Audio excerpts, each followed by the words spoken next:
All right, you guys. So, welcome back to the house where we talk news, celebrities, and hot topics. We have an update. So, remember, y'all were super triggered because I was giving Juan Dixon the benefit of his doubt. Listen, I wasn't sure why he was fired. I didn't know. A lot of the folks are saying it's not because of his performance. It's not, having to do with anything dealing with basketball, even though he has a basketball gig. So, everything deals with basketball. I mean, but, we didn't know because Coppin State University never said anything, and Coppin State University still hasn't said jack about the lawsuit. So I cannot tell you definitively that he got fired because of the lawsuit because, I just can't say that would be a lie. That would be a lie. Now, I could say I think he got fired because of the lawsuit, and maybe Coppin State University is just, coming up with a lame excuse to fire him. But I don't necessarily think that because I'm not necessarily sure. So the fact that y'all gonna beat me upside the head about that is just wow. No one is invalidating the experience of the student. I've done countless of videos. No one has not given that student on my end the benefit of the doubt. No one has not sympathized with the student. What he is alleging is completely unacceptable, and I feel totally terrible about the situation. But you also have Robin on the reunion talking about if it was my child, I would have wanted Juan to handle it in the same manner. So, and she also says that he was used as clickbait. Juan was used as clickbait to push this story to the masses. And so, is that a complete lie? I don't know. Is there a possibility that Juan did what he should have done within his power when he found out about this information? I'm not sure. I'm not sure. I was not there. I don't understand the scope of the entire story. If Juan Dixon, in fact, was told this information about the harassment and the sexual misconduct and the catfishing between his assistant coach and that student basketball player, if he did not report that, if he kept that to himself and did not give it to the right channels, he obviously deserves discipline. But I've said that from the very beginning, but you guys just want to be outraged. Selective outrage. I'm not giving in to you guys' selective outrage. Y'all want to be mad at somebody, and guess what? It ain't finna be me. All right. So anyways, Coppin State University is coming through with a statement. So let me go in here. And it has nothing, spoiler alert, it has nothing to do with the lawsuit. Coppin State head men's basketball coach Juan Dixon will not return for the 2023-2024 season. Coppin Athletics Director Derek Carter today announced that Dixon is relieved of his duties effective immediately. After fully evaluating the men's basketball program and performance, we feel a change of leadership. Okay, they're saying after evaluating the program and the performance of the program. So y'all got upset with me because I just reported the facts. Okay. Now, is that the real reason? Somebody said read between the lines. I'll read between the lines when I get good and ready to read between the lines. But as for right now, I'm just letting you know what they said. After evaluating the performance, we feel a change of leadership is necessary moving forward, or whatever. And that's that. Okay. So y'all got to let me know how y'all feel about that situation. Giselle Bryant also went on to, basically say some things. He was in a tough position. They did have a losing season. And I think that these universities kind of look at it as like, you're as good as your last season. All right. So there goes Giselle Bryant. She is on the Dixon PR team. She was, right there front and center on the Patreon and on the Reasonably Shady podcast and all of those things. And she was trying to downplay the situation. Robin was trying to make it seem like that man didn't cheat. Didn't even look at the text messages. So you don't know what that man did and said. Like, how you going to repeat a story? We cannot trust Robin with the story because Robin didn't even look at the text. You out your damn mind. If my husband cheated, or if my husband is having inappropriate interactions with anybody, and you don't think that I'm finna get into that computer, the personal laptop, the work laptop, the personal iPad and the work iPad, the what is it called? The iWatch, the Apple Watch, the tablet, the data from the Roku TV.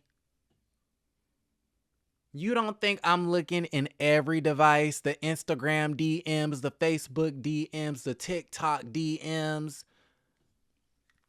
Are you kidding me? So we can't even trust Robin with the situation. But anyways, back to what I was saying. Giselle was there front and center, during the Reasonably Shady podcast and, was playing along with the dumb narrative that Robin was trying to spew. And so she was there in that moment doing PR work, and now she's here in this moment doing PR work, and so it is what it is. Listen, did the lawsuit probably affect his firing? Yes, it did. However, they are telling us it was due to the team's performance. Okay. Now, with that also being said, what else did I want to talk about? What y'all want to talk about? Do y'all want to talk about Real Housewives? Let's talk about Atlanta very quickly. Tasha and them. Tasha, Tamika Scott, Tiny, Tamika Cottle. What's her face? Kandi Burrs Tucker, Taj, Coco, and Lily from SWV. I did not expect to like this show so much, but this show was really good. This show, I heard that they only have 6 episodes, and it's just like, no, we need a whole 16. This episode is good, and I never really had an opinion on, escaping their drama because I never understood the history, but now I feel like I can give a little bit more of an opinion now that I have a backstory, because honestly, both SWV and Escape, that was before my time. I was born in 96, and so I grew up on like Destiny's Child. Like that was kind of like early 2000s. Like the folks I remember being really big was like Usher and Gwen Stefani, and like, mid 2000s Danity Kane and Justin Timberlake, and Britney was really big, and folks like that. But I don't know. I just felt like I never heard of Escape. Now, I did hear of SWV. Even though they were before my time, I did hear of SWV. SWV, to me, growing up, I was aware that they were an iconic group. And of course, everybody knows Weak, and everybody knows the Human Nature remix. Okay, so I knew of SWV and Coco and them. Escape, I had never heard of Escape before.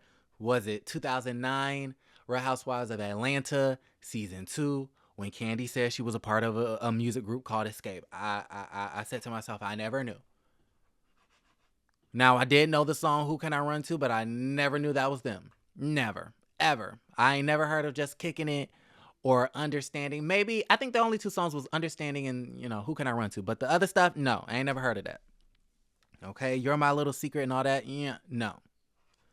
Before my time. Now, with that being said, though, there was a scene where I was a little bit disappointed in the situation that Kandi would sit up there and take a beat from a producer and really act like she wants Escape to open up for them, right? Escape is like, we need to have top billing. We need to be the headliner, and y'all just need to open. And I guess Kandi's whole thing is, it's because, what'd she say? We've been headlining our shows. And I'm like, what? Now, mind you, SWV did perform as a special guest on the Great Escape Tour. I think this was in 2017 when the group had got back together because Carlos King allegedly was trying to sell the life story to TV One, allegedly. Now, Kandi, on the TV screen, you should have put a name on it, but I understand you're not trying to be this, that damn messy. You're not trying to bring him all the way down to the ground on this little TV show, right?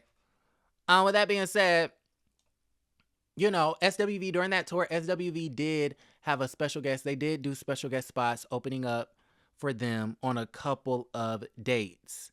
However, I'm sure that the group was approached to do it like that. So now that you are doing a reality TV series where Escape is featured just as much as SWV. Is called SWV and Escape, the Queens of R&B. You gonna fix your lips to ask Coco and them to open up for you because y'all been headlining y'all shows? Coco said, do you know who you talking to? Get somebody else to do it, sis. Like, I just felt like that was disrespectful. I really did. Check this clip out. We should co-headline. Okay. Girl, do you know who you're talking to? This is SWV. But realistically, we have been headlining our shows. Since you came back. Right. As a group. Yeah. Okay, so y'all know I can't show y'all the whole clip, but y'all get it. And I was like, girl, are you for real, Kandi? Are you for real? Like, I'm sorry. Even if SWV, let's just say, now Tiny made a good point when she said, you know, me and Kandi, we have the most followers and we've been on TV. And I do agree, Tiny and Kandi individually, they're the most famous, most recognizable people from both Escape and SWV.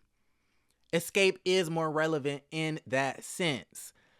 However, I do feel like music-wise, SWV is more iconic. I grew up knowing SWV, and that was before my time. I never heard of anyone speak of an Escape until Kandi came back onto the scene. I'm just saying. And from a music standpoint, SWV, they've sold more records. That's just period. And so I went onto Twitter and I wrote something. What did I say on Twitter? Hold on. What did I say? Where are my screenshots? I said, Kandi took a beat from a producer and ran with it. Why on earth would y'all share a reality show with SWV and then ask them to open for you? This scene also goes against Tamika Scott's idea of their collab being more intertwined, not just one group performing after the other and then calling it a day. All right? So that's that. Y'all let me know how y'all feel about the entire situation. I do believe LaTocha is a thief. I do believe LaTocha is a liar. LaTocha is negative, and she's bringing down the entire energy of the show. She's honestly an embarrassment. LaTocha and the mama, they're an embarrassment. I can't prove or say definitively, but I personally believe, based off of Tamika's story, that the lady did steal that girl's money, and you deserve discipline for what you did to Kandi, literally, and your sister. Okay, Tamika, what's her name? Not Tamika. LaTocha, you don't look good, sis. And you don't give the church, the gospel scene, a really great name at this particular point in time. I mean, you look slick evil. The way you and your mama get somebody else to do it. Last but not least, what's her name? Mimi Faust from Love and Hip Hop Atlanta. She went on to Mr. Anthony's YouTube channel. I'll go ahead and link that in the description box down below. She mentioned the whole situation. Okay, so y'all know Drew Sidora is getting a divorce. Excuse me. Drew is divorcing Ralph, and technically Ralph is divorcing Drew, because they both filed. Now, what happens if I file first and you file? Which filing actually makes it into the process of the court? Y'all know I ain't never been married. I don't know how this stuff works. I've never been married and I've never had a divorce. How does that work? Okay. Anyways. Yeah, they're divorcing each other. And so it's getting nasty. It's getting dirty because, you know, Drew Sidora is claiming that he's abusive and he's a cheater and he's this and he needs to pay off his debts and yada yada whatever. But remember when Mimi went onto Instagram and posted a picture, I think it was of Drew Sidora and Ty, which Ty is I think she's in the WNBA or something like that, or maybe she plays overseas. Really cute, nice, you know, light-skinned stud woman, lesbian lady that used to date Mimi, right? Well, you guys, why was she posting pictures of her ex Ty and Drew Sidora? And then you gonna go on Mr. Anthony's channel and basically try to be like, well, it's gonna come to light, and that's all I'm gonna say, and I'm gonna leave it at that. And it's just kind of like, Mimi, sis, just come out with the tea. Just come out with the tea, sis. I mean, we already know what you're trying to say. I'm going to assume that allegedly Drew Sidora and this Thai woman had a lesbian relationship, in the words of Lisa Nicole Clout. Who knows? Y'all gotta let me know how y'all feel about the entire situation in the comments down below. Like the video, subscribe to the channel, and don't forget to create a great day.